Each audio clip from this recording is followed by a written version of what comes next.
Okay, welcome back again everyone to my YouTube channel education academy. इस channel में आप लोग इकोनॉमिक्स को पढ़ रहे हैं अभी तक, और हम लोगों ने क्या क्या पढ़ लिया है इसकी एक ब्रीफ डिस्क्रिप्शन में आप लोगों को दे देता हूं, और दूसरी वीडियोस का लिंक भी मैं आप लोगों को डिस्क्रिप्शन में दे दूंगा ताकि आप लोगों को पढ़ने में आसानी हो।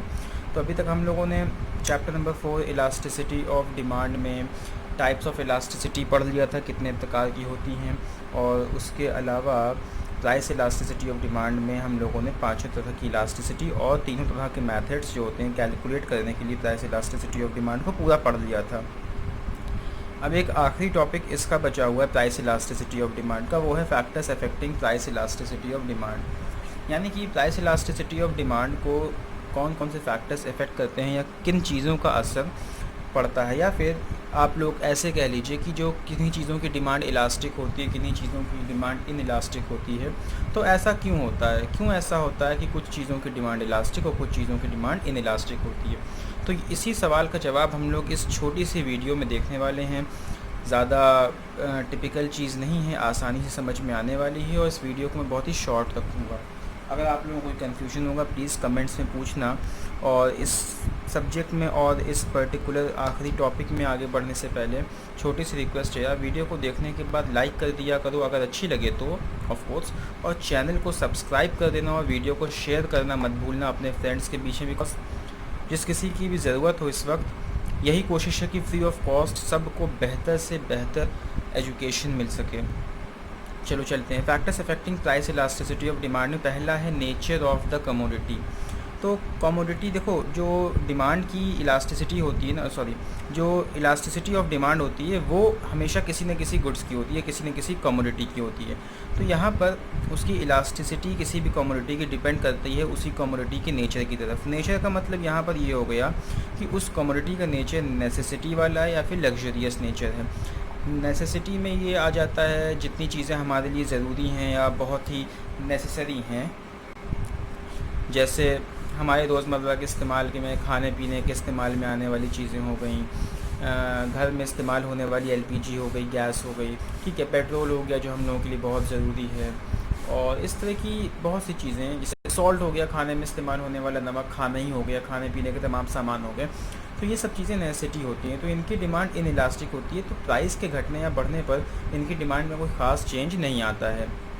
दूसरा लग्जूरियस नेचर की चीज़ें होती हैं। लग्जूरियस नेचर की चीज़ों में आ जाता है आपके जैसे फैशनेबल गारमेंट्स हो गए, कपड़े वगैरह। अब फैशनेबल गारमेंट्स वगैरह इंसान की इनकम अगर है ना तब तो वो परचेज़ करेगा, इनकम नहीं होती तो वो इन चीज़ों की डिमांड भी नहीं होती, फिर वो परचेज़ करना भी इन चीज़ों को बंद कर देता है। और घर में इस्तेमाल होने वाले बहुत से सामान होते हैं जो लग्जूरियस नेचर के होते हैं, तो ऐसे कोई भी सामान होंगे उसकी डिमांड इलास्टिक होगी। तो अगर पैसा इंसान के पास है और वो चीज़ सस्ती मिल रही है, ठीक है, तो सस्ती होने पर उसकी प्राइस थोड़ी भी कम होने पर बहुत सारे लोग ऐसी चीज़ों को परचेज़ करना चाहेंगे। बट अगर ये चीज़ें थोड़ा भी महंगी होंगी ना तो फिर इनके पीछे लोग इतना नहीं लगेंगे। तो नेसेसिटी की डिमांड इनइलास्टिक, लग्जरियस की डिमांड इलास्टिक, यानी कि प्राइस में होने वाले चेंज से इस लग्जरियस कमोडिटी की डिमांड के ऊपर ज़्यादा असर पड़ता है। दूसरा है पॉइंट अवेलेबिलिटी ऑफ सब्सटीट्यूट्स, यानी कि किसी भी चीज़ की, किसी भी कमोडिटी की जो इलास्टिसिटी है वो कितनी होगी, वो कैसे होगी, ये डिपेंड करता है उस कमोडिटी के सब्सटीट्यूट के अवेलेबल या ना अवेलेबल होने की सिचुएशन में।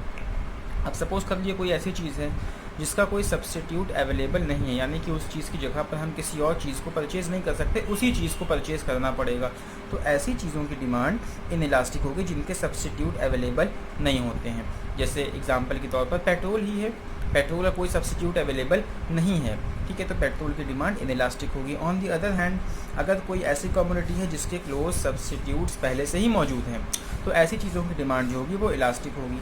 जैसे एग्जांपल के तौर पर एफएमसीजी प्रोडक्ट्स आपके जितने हो जाते हैं, फास्ट मूविंग कंज्यूमर गुड्स में जितने आपके रोज़मर्रा के इस्तेमाल में होने वाले साबुन, शैम्पू, तेल और इस तरह के बहुत सारे सामान, टूथपेस्ट हो गया, दुनिया भर के सामान आप लोग इस्तेमाल करते हैं, तो जिनके सब्स्टिट्यूट अवेलेबल होते हैं, या फिर आप कह लो माज़ा की जगह पर आदमी फ्रूटीज पी सकता है, थम्स अप की जगह पर वो इंसान कोका कोला पी सकता है या पेप्सी पी सकता है। तो ये सारी चीज़ें जिनके सब्स्टिट्यूट अवेलेबल होते हैं इनकी डिमांड इलास्टिक होती है, यानी कि इनकी प्राइस में थोड़ा भी चेंज होने पर इनकी डिमांड के ऊपर ज़्यादा इफेक्ट पड़ता है as compared to change in their prices. तीसरा है multiple uses of a commodity. एक कमोडिटी कहाँ कहाँ इस्तेमाल होती है इसके ऊपर भी डिपेंड करता है कि उस कमोडिटी की इलास्टिसिटी कैसे होगी। तो ऐसी कमोडिटीज़ जिनका सिर्फ एक ही इस्तेमाल होता है, सिंगल यूज़, एक ही जगह इस्तेमाल करी जाती है, उनकी डिमांड इनइलास्टिक होती है। जैसे एग्जांपल के तौर पर मेडिसिन का एक ही दवा होता है, एक ही जो है यूज़ होता है क्योर करना, लोगों का इलाज करना, तो कोई उसका दूसरा इस्तेमाल तो होता नहीं है मेडिसिन का। तो मेडिसिन की डिमांड इनइलास्टिक होती है क्योंकि उनका एक सिंगल यूज़ ही है। वहीं दूसरी तरफ ऐसी चीज़ें जिनका मल्टीपल यूज़ होता है उनकी डिमांड इलास्टिक होती है। अब सवाल ये है कि मल्टीपल यूज़ कौन कौन सी चीज़ों का होता है। तो जैसे मिल्क हो गया, इन चीज़ों का इस्तेमाल कई जगहों पर होता है ना। मिल्क का इस्तेमाल कहाँ कहाँ होता है, इंडस्ट्रीज़ में भी इस्तेमाल होता है, चाय की होटलों पर भी इस्तेमाल होता है, डोमेस्टिक पर्पज़ में भी इस्तेमाल होता है, और बहुत सारे काम होते हैं जिसके लिए मिल्क का इस्तेमाल, दूध का इस्तेमाल किया जाता है। ठीक है, दुकानों पर, डेयरी में घी बनाने के लिए पनीर, बटर, कर्ड वगैरह वगैरह बहुत सारी चीज़ों के दूध का इस्तेमाल होता है। तो मिल्क की प्राइस में थोड़ा भी चेंज अगर होगा तो इन तमाम जगहों से जहाँ जहाँ से उसकी डिमांड जनरेट हो रही ना, तो सब जगह से डिमांड में चेंज होगा। तो अल्टीमेटली ये चेंज जो होगा वो प्राइस में होने वाले चेंज से कहीं ज़्यादा होगा। तो ऐसी चीज़ें जो कई जगह इस्तेमाल करी जाती हैं, जिनका मल्टीपल यूज़ होता है, उनकी डिमांड इलास्टिक होती है। अगला चलते हैं पोस्टपोनमेंट ऑफ द यूज़। किसी कमोडिटी के इस्तेमाल को पोस्टपोन करना पॉसिबल है कि नहीं है। अगर कोई कमोडिटी है जो नेसेसरी नेचर की है और उसको पोस्टपोनमेंट इस्तेमाल पॉसिबल नहीं है, पोस्टपोनमेंट इफ़ नॉट पॉसिबल, तो ऐसी चीज़ों की डिमांड इनइलास्टिक होगी। फिर से हम एग्जांपल ले लेते हैं मेडिसिन का पोस्टपोनमेंट या उसका यूज़ को पोस्टपोन कर देना या फिर कुछ वक्त के लिए टाल देना, ये पॉसिबल नहीं है। डॉक्टर ने लिखा है तो आपको उसको लेना ही पड़ेगा। तो ऐसी चीज़ें जिनका इस्तेमाल आप टाल नहीं सकते, पोस्टपोन नहीं कर सकते, ऐसी चीज़ों की डिमांड इनइलास्टिक होती है। ऑन दी अदर हैंड ऐसी चीज़ें जिनका पोस्टपोन करना पॉसिबल है, इफ़ पॉसिबल, तो इन चीज़ों की डिमांड इलास्टिक होगी। जैसे एग्जांपल के तौर पर घर में अगर आपका टेलीविज़न ख़राब हो गया है तो आप अपने टेलीविज़न के यूज़ को पोस्टपोन कर सकते हैं। मोबाइल, अब तो मोबाइल ने टेलीविज़न की भी जगह ले ली है। या मोबाइल भी अगर है, मोबाइल आपका पुराना हो गया, आप नया मोबाइल परचेज़ करना चाहते हैं, तो ऐसा नहीं कि आपको बिल्कुल अर्जेंट वाली रिक्वायरमेंट है, आप पुराने फ़ोन को तो यूज़ कर ही रहे हैं। जब नया फ़ोन सस्ता हो जाएगा कोई, तब आप परचेज़ कर लेंगे। तो ऐसी चीज़ें जिनका पोस्टपोन करना पॉसिबल ना हो, इनइलास्टिक डिमांड, जिनके यूज़ को पोस्टपोन करना पॉसिबल हो, उनकी डिमांड इलास्टिक होती है। And fifth one is income of the consumer. तो जो बहुत हाई या बहुत लो इनकम ग्रुप्स होते हैं उनकी डिमांड होती है इनइलास्टिक। देखो, बहुत हाई वालों के साथ तो मामला ये रहता है कि इनके पास ऑलरेडी इतना पैसा है कि कमोडिटी की प्राइस बढ़ जाए या घट जाए, उनकी डिमांड पे और उनकी सेहत पे कोई फ़र्क नहीं पड़ता। Doesn't makes any difference on them whether petrol price are ₹80 और ₹180।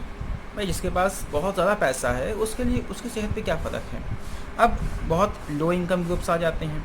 बहुत लो इनकम ग्रुप्स के साथ मामला ये होता है कि ये लोग रोज़ कमाते हैं और जितना पैसा होता है ये अपने कंजम्पशन के ऊपर खर्च कर देते हैं। तो इनको भी कोई ख़ास फ़र्क नहीं पड़ता सामान महंगा हो जाए, सस्ता हो जाए, बिकॉज़ ये सेविंग के ऊपर अपनी ध्यान देते ही नहीं हैं। तो सामान महंगा हो, सस्ता हो, महंगा होगा तो भी उतने ही पैसे का ये खरीदेंगे, सस्ता होगा तो भी उतने ही पैसे का ये खरीदेंगे जितना इनके पास पैसा होगा। तो लो इनकम ग्रुप्स वालों की डिमांड भी इनइलास्टिक होती है। इनकी डिमांड में कोई ख़ास फ़र्क नहीं पड़ता सामान की प्राइस घटने या बढ़ने पर। फ़र्क पड़ता है, कोई ज़्यादा ख़ास फ़र्क नहीं पड़ता। चलो, अब मिडिल क्लास पीपल जो होती हैं, और एक और बात याद रखो, इकोनॉमिक्स में जो स्टडी करी जाती है मोस्टली वो मिडिल क्लास पीपल के ऊपर ही करी जाती है। ये लोग जो होते हैं ना, एक्सट्रीम पॉइंट्स वाले होते हैं, इन लोगों को इकोनॉमिक्स में उतना कंसीडर किया ही नहीं जाता है। तो जो मिडिल क्लास पीपल होते हैं, इन लोगों की डिमांड इलास्टिक होती है। तो मिडिल क्लास पीपल की डिमांड इलास्टिक इसलिए भी होती है बिकॉज ये फिक्स्ड वेज अर्नर्स होते हैं, फिक्स्ड इनकम अर्नर्स होते हैं, और ये लोग अपनी सेविंग के ऊपर भी ध्यान देते हैं, छोटी छोटी सेविंग्स करते हैं, यही मिडिल क्लास पीपल। तो कमोडिटीज़ की प्राइस बढ़ने या घटने पर इनकी डिमांड के ऊपर अच्छा खासा फ़र्क पड़ता है। And sixth one and the last point is habit of the consumer. अब हैबिट का मामला बहुत सिंपल है।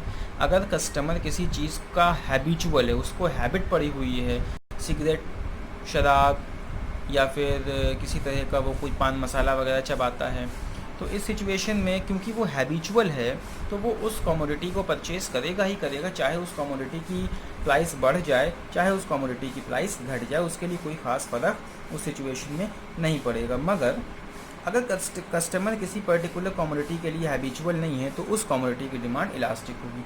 जैसे एग्जांपल के तौर पर आपके घर में इस्तेमाल होने वाली ब्रेड, आप ब्रेड को लेकर कोई हैबिचुअल नहीं होंगे कि हमको खाना ही खाना है। ब्रेड नहीं मिले तो रोटी खा लेंगे, रस खा लेंगे, पापा खा लेंगे, और दूसरी चीज़ें अवेलेबल होती हैं, बहुत सी चीज़ें अवेलेबल होती हैं, ठीक है। तो अगर आप हैबिचुअल नहीं हैं तो उस चीज़ की डिमांड इलास्टिक होगी, और अगर हैबिचुअल हैं तो इन इलास्टिक होगी, ठीक है। हैबिचुअल होने का मतलब ये हुआ कि फिर आप उस चीज़ को परचेज़ करेंगे ही करेंगे, चाहे वो चीज़ महंगी हो, चाहे वो चीज़ सस्ती हो। ओके, वो that's the end of this video. I hope कि आप लोगों को समझ में आया होगा। स्टिल अगर कोई सवाल है तो आप लोग कमेंट सेक्शन में ज़रूर पूछना। Thank you.